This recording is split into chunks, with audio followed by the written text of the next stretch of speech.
Welcome to Mastering the Attention Economy podcast. I'm your host, Ari Lewis. Twice a week, we interview entrepreneurs, executives, and industry leaders on how to break through the noise and capture the audience's attention. Today's guest is Thom Fladung. Thom is a managing partner at Hennes Communications, a PR agency exclusively focused on crisis communications.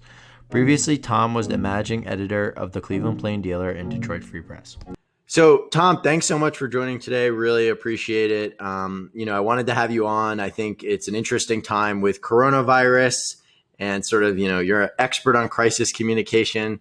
Every, company, organization needs to sort of have a response prepared for, what if something goes wrong? So I think that's probably a good way to start. Can you talk about, since COVID-19 has begun this, pandemic, how you all have been adjusting and just, general thoughts and general lessons that you've, from your years of experience are telling your clients on how to react to this and be prepared for the potential crises that occur related to it? Absolutely. Thanks by the way, for having me on, Ari. I appreciate it. Appreciate you taking the time, giving me the opportunity. So we are in crisis communications. That's what Hennes does. We basically focus on crisis communications and issues management and reputation management. I've been with Hennes for about 5 years now. I can certainly tell you in those 5 years, just like anyone would tell you about virtually everything, we have not faced a crisis. The magnitude and sweep and seriousness, severity of the pandemic of COVID-19. It has touched every facet of our lives. It has touched every business, and we've done a considerable amount of work preparing businesses in the early days, February, March, preparing different organizations, different businesses for how they were going to communicate with their employees, communicate with their business partners, communicate with their customers, with their shareholders if they're publicly traded, with the media if they're in the public eye, about what they were doing to adjust to the pandemic. And it's been, primarily, obviously, Ari, a safety message. But there have been all kinds of other facets to it. Work from home was something that businesses had to figure out how to do and communicate about. So we apply some fundamentals of crisis communications to virtually everything. And at Hennes, those fundamentals are tell the truth. And if you forget the next four I'm about to tell you, but remember to tell the truth, you've got a good chance of surviving the crisis with your reputation intact. Because you ask yourself, if you don't tell the truth, first of all, we tell clients all the time, if you don't tell the truth, we don't want to work with you. But if you don't tell the truth, you're going to get caught. The truth will come out. And the cover up, how often is the cover up worse than the original sin? Because then people don't trust you, your credibility's shot, and you have a host of new problems. So tell the truth. In this era, you have to tell it fast. We used to talk about the 24-hour news cycle. I don't know what the news cycle is now. 24 seconds? I was 33 years in newspapers. I am so old, I actually started on a typewriter, which I'm sure you've never used. But the acceleration, we are living amid a communications revolution, and people don't even realize it, because when you're living amid a revolution, you don't stop and think about it. But it is now 24-second news cycle or less. So you have to be prepared to tell your story as fast as you possibly can. We tell people to tell as much of it as you can. Tell your story. Rip the Band-Aid off. People use buzzword phrases like control the narrative, and I hate buzzwords, but there's truth in that. You want to be able to tell your side of the story and control your side of the story. One of the best ways to do that is to tell as much of it as you can. I mean, I'll ask you, what do you think when an organization, a person, a business is caught in a spotlight, particularly being accused of something, and they say no comment or they're not available for comment? What's your immediate knee-jerk reaction? Yeah, I think, for myself, and I'm probably speaking for others, it sounds like they're guilty, right? Correct. Exactly right. We assume guilty instead of, you're supposed to be presumed innocent, but it's presumed guilty when you say things like that.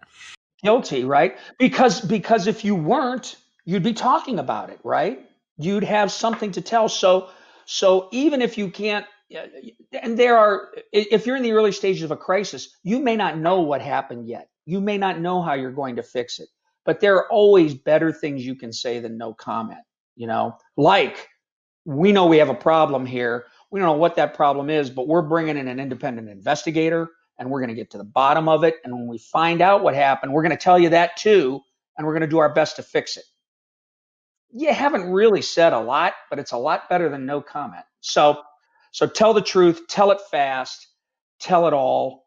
And if you kind of follow those guidelines, those are kind of the fundamentals, roadmap to successful crisis communications. Now, COVID has laid a whole new level of complexity on all this. We got asked a lot before this, what are the most frequent kinds of crises you guys deal with? And there were two in the last couple of years. One was cybersecurity, data breaches. In the cybersecurity world, they talk about how there are two kinds of companies and organizations. You've been breached or you're going to be breached. It's just so widespread. So those are the kinds of things you can prepare for now. You can talk about as an organization, what are we going to say if we have a cyber breach or we're subject to a phishing incident or we have a data breach, and prepare those communications now. The second one was in this era, in the Me Too era, it was accusations of discrimination, sexual harassment. And that's another one that you can prepare for. You don't want it to happen. Nobody wants to call Hennes Communications. We get that. People frequently say that. I'm really sorry I got to call you. I know. But preparing for the crisis, and we frequently get thrown into the middle of crises because people don't prepare. It's hard to put a return on investment. You can't put an ROI on crisis communication planning. But, like Bruce Hennes, our founder, likes to say, what's your largest uninsured asset? It's your reputation. And so while you can't put a price on it, protecting a reputation that you have built up over years and that can be torn down now in minutes is a smart thing to do. I'm gonna borrow that phrase. I really like it. It's a really clever phrase. So you can have it. So I think that's a good segue towards, how do you convince executives, at corporations as well as at, nonprofits to be prepared for these crises? And what are things that both they can do on their own, as well as when they work with you to be prepared for these types of crises, especially considering the fact that we've moved from what was a 24-hour, cycle to an immediate cycle and an immediate response? Yeah, well, I mean, a lot of times companies prepare for the next crisis after they've had one and they weren't prepared. That's a sobering experience. But increasingly, you'll find that we work with attorneys a lot. So I don't know, 40, 50% of our work is referrals by attorneys. Because someone has a problem, who do they call? They call their attorney, in-house counsel, outside counsel. And attorneys increasingly are advising their clients, prepare for that crisis now. While another thing Bruce loves to say, and others in my field love to say, is use peacetime wisely. Use this time when you don't have a crisis to prepare. But we also walk them through, and you can do this yourself. We'd love for you to hire us. We think we do a really good job for you, but it's not rocket science. You can do this for yourself. So if we step in and we're going to try to help an organization prepare for a crisis, the first and simplest thing we're going to say is, so what are you most worried about? What keeps you up at night? And a lot of times if we engage in a formal process with a company, we'll start with what we call a vulnerability audit.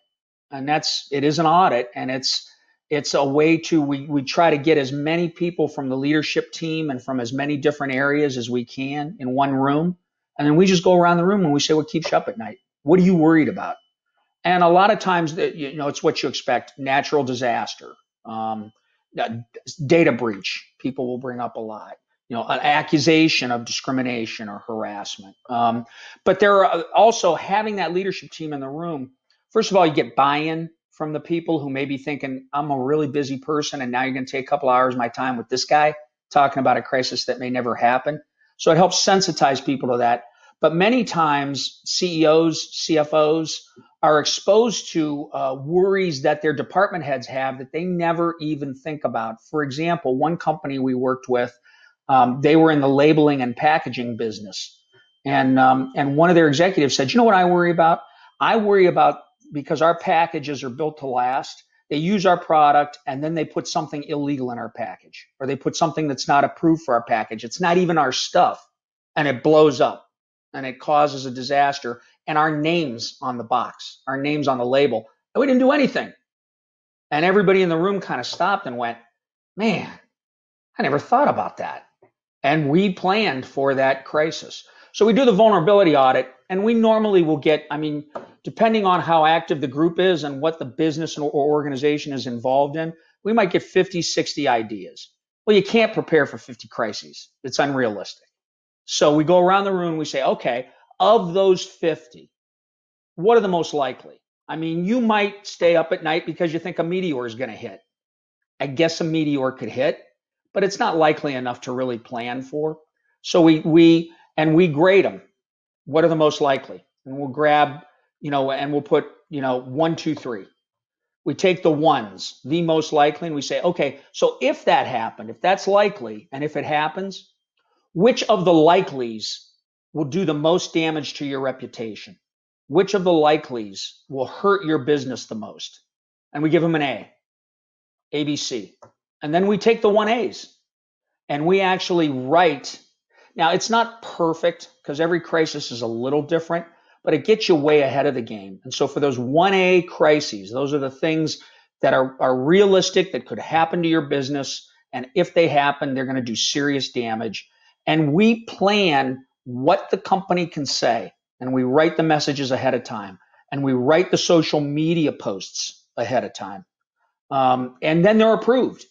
They're signed off on by the lawyer. They're signed off on by HR, by the CEO. And then if that crisis hits, you're ready for that first cycle of information, that first social media cycle, that first news cycle, because you have prepared messages. And in many cases, you only need to tweak them and you go, and you're not no commenting. You're out there with something. The other facet of preparation is putting together an internal team that when the crisis hits, they know what their roles are and they know what they're going to do. The CEO is often on that team, is often the leader of that team, but not always.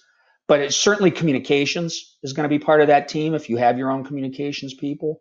Marketing may well be part of that team. Operations, because almost always there's an operational issue, which reminds me, one thing we run into a lot is businesses have operation emergency plans.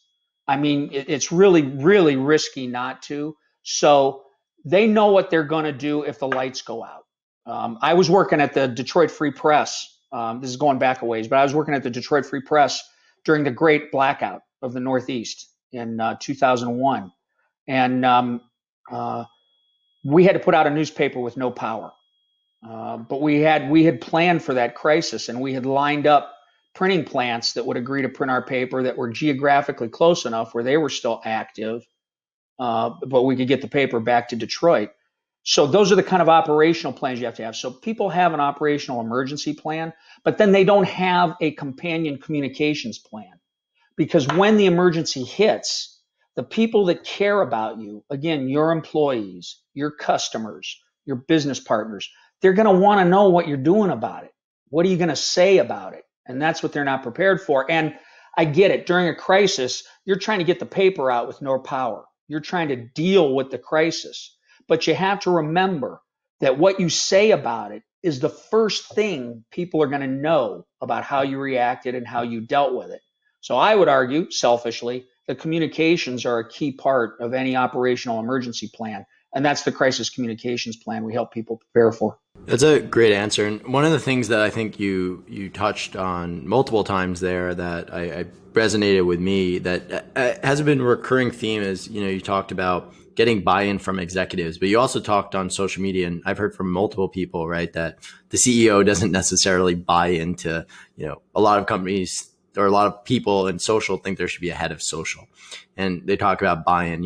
How do you get buy-in for, those are good integration, right? Social and crisis comms, because I think they play a hand-in-hand role.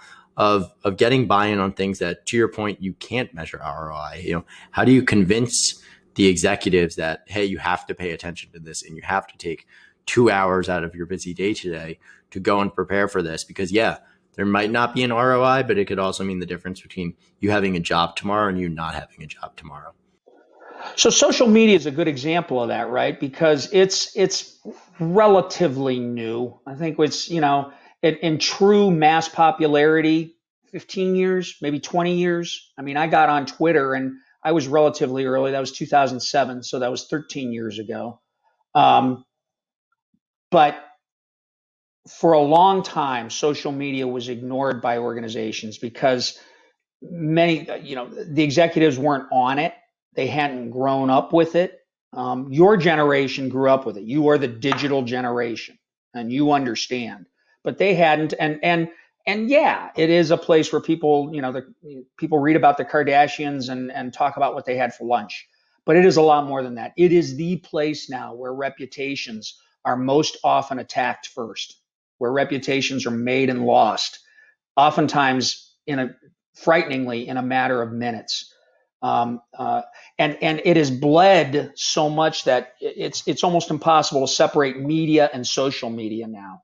I will tell you, as a dinosaur that worked for newspapers in 33 years, I don't particularly think all this is good. But the fact of the matter is, good or bad, the place people now go most often to get news is social media, even though they don't produce any news.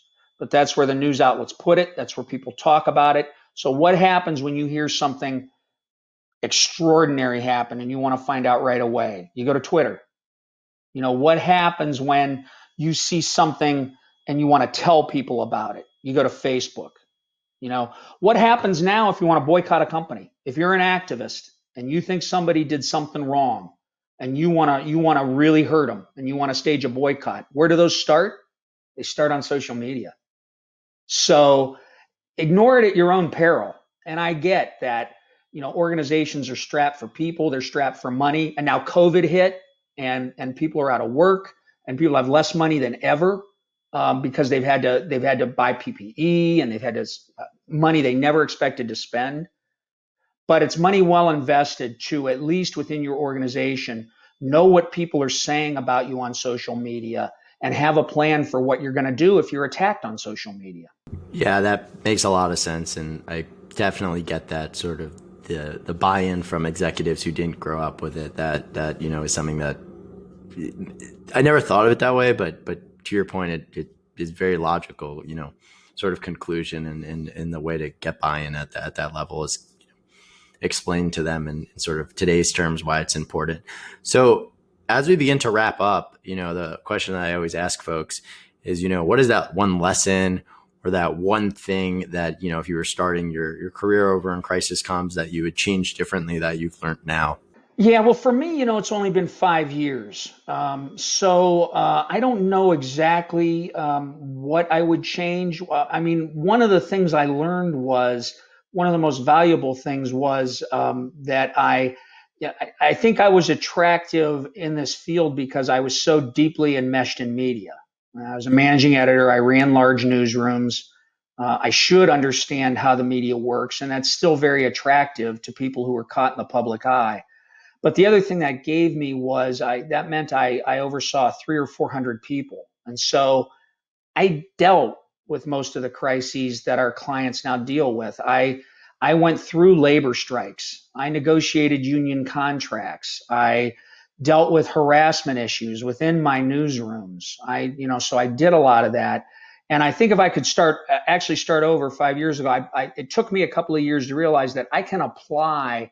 I'm not going to tell the client what to do because they know their business better than me, but I can apply some of the things that I've lived through and help lead my organizations through to this leader and how it affects communications. Ultimately, I'm the communications guy and I'm going to stay in my lane, but I can tell them how communicating ultimately the client chooses, right? And if it's legal, moral, and ethical, that's their choice. If it's illegal, immoral, or unethical, I'm going to tell them that and throw my body in front of it. But if it's not, then it's their choice. But I want to give them options, and I want to be able to tell them, if you choose to do A, you're likely to experience B. And I know that because I did it or I experienced this with a client. So I would probably apply more of that back then that I now apply. Well, Thom, thanks so much for joining me. Really appreciate it. For those looking to, follow you on social media or connect with you or maybe hire you, where can they find you? Well, we're at Hennes. Hennes Communications can be found at www.crisiscommunications.com, crisiscommunications.com. I'm on Twitter, my last name Fladung. I'm on LinkedIn, my last name Fladung. And I'm also on Facebook. So I'm out there. We're not hard to find. Encourage you to go to our website if you want to explore it. Give me a holler, and we can talk more about what you're facing and how we might be able to help. And for everyone listening or watching, the URLs will be in the description, so you could check them out there. And also, I love the domain name. It's a great domain name. That was a really I give my my boss credit. That was a really smart move that Bruce made. I mean, this was back in the dawn of buying URLs. And when he made Hennes a pure play crisis communications firm, he bought that one right away, and it was well worth the investment. Yeah, definitely one of the best domain names for a business, especially when you're like yours. Well, Thom, thanks so much again, and hopefully we can have you on the podcast maybe another time to talk more about crisis comms. Love to do it again, Ari. Thanks a lot, and may you have no crises.